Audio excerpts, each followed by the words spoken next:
সূরা তাহার আয়াত নম্বর 124 আল্লাহ বলছেন ওমান আরাযা আন যিকরি, যারা আমার স্মরণ থেকে মুখ ফিরিয়ে নেয়।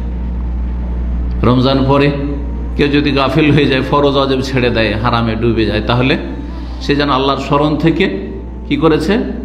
মুখ ফিরিয়ে নিয়েছে, এরাজ করেছে, বিমুখ হয়েছে। ওমান আরাযা আন যিকরি, আমার স্মরণ থেকে কেউ যদি মুখ ফিরিয়ে নেয়।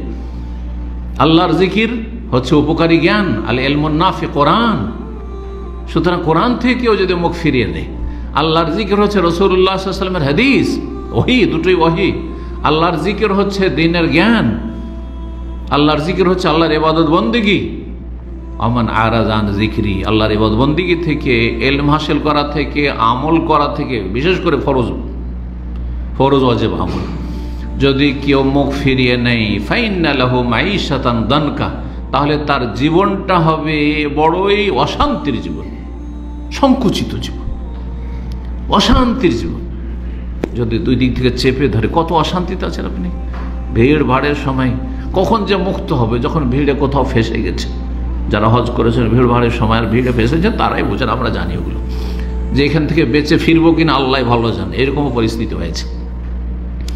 তো এইরকম হচ্ছে অশান্তির জীবন। মানুষ যখন অশান্তিতে থাকে, বিশাল অট্টালিকা, বিশাল বাড়িতে বাস করেও যদি স্বামী স্ত্রীতে শান্তি না থাকে, বাপ মায়ের শান্তি না থাকে, ভাই বোনদের সাথে সুখ শান্তি সুসম্পর্ক না থাকে, তো যেন সে আযাব শাস্তিতে রয়েছে। ওমান আরাযা আন যিকরি, যারা আল্লাহর স্মরণ থেকে মুখ ফিরিয়ে নেয়, ফাইন্না লাহু মাঈশাতান দানকা, তাদের জীবনটা হচ্ছে অশান্তির জীবন। দুনিয়া হচ্ছে অশান্তির, যে কয়েক বছর বাঁচল বড় অশান্তির জীবন। কারণ রূহকে আহার দেয় না, আত্মাকে আহার দেয় না, ও শরীরকে খাওয়াচ্ছে, খুব খাওয়াচ্ছে, কিন্তু আত্মার আহার হচ্ছে ইবাদত বন্দেগী, আল্লাহর সাথে সম্পৃক্ততা, আলাকা মা আল্লাহ, আল্লাহর সাথে সম্পর্কিত হওয়া। আল্লাহর সাথে তার সম্পর্ক, তার মালিকের সাথে সম্পর্ক নেই। সুতরাং রূহ অনাহারে রয়েছে, রূহ বড় কষ্টে রয়েছে। ফাইন্না লাহু মাঈশাতান দানকা, সেই জন্য তার অশান্তি রয়েছে। শান্তি খুঁজে পাপ করলে, এই জন্য কেউ গান বাজনা শুনলে শান্তি পায়, হ্যাঁ, কেউ জেনা ব্যভিচারে শান্তি পায়, কেউ মদ খেলে শান্তি পায়, আর কেউ আর বিড়ি সিগারেট ধূমপান করলে শান্তি পায়। টেনশন দূর করার জন্য সব করে। এমনকি গাঁজাখোররা গাঁজা খেলে শান্তি পায়, কিন্তু নিজেকে ধ্বংস করে, দুনিয়া আখিরাতকে ধ্বংস করে ফেলে। ফাইন্না লাহু মাঈশাতান দানকা, অশান্তির জীবন তাদের, কারণ রূহকে তারা আহার যোগান দেয় না। ওয়া নাহশুরুহু ইয়াওমাল কিয়ামাতি আমা, আর মরণের পরে যখন হাসরের মাঠে হাজির হবে, সেই দিন অন্ধ করে তাদেরকে আমি একত্রিত করব, অন্ধ করে তাদেরকে সমবেত করব হাসরের মাঠে।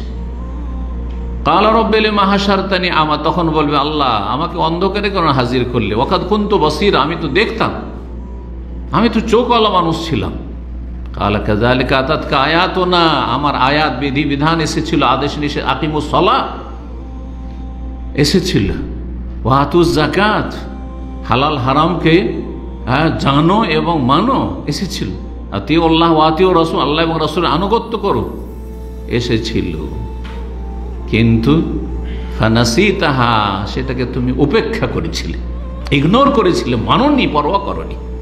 ও কাযালিকাল ইয়াওমা তুনসা, সুতরাং আজকেও তোমরা উপেক্ষিত হয়েছো, আজকেও তোমাদেরকে আল্লাহ উপেক্ষা করেছেন, ইগনোর করেছেন, তোমাদের দিকে তাকান না আল্লাহ রাব্বুল আলামিন। আল্লাহ রাব্বুল আলামিন যেন আমাদের হেফাজত করেন, আমিন।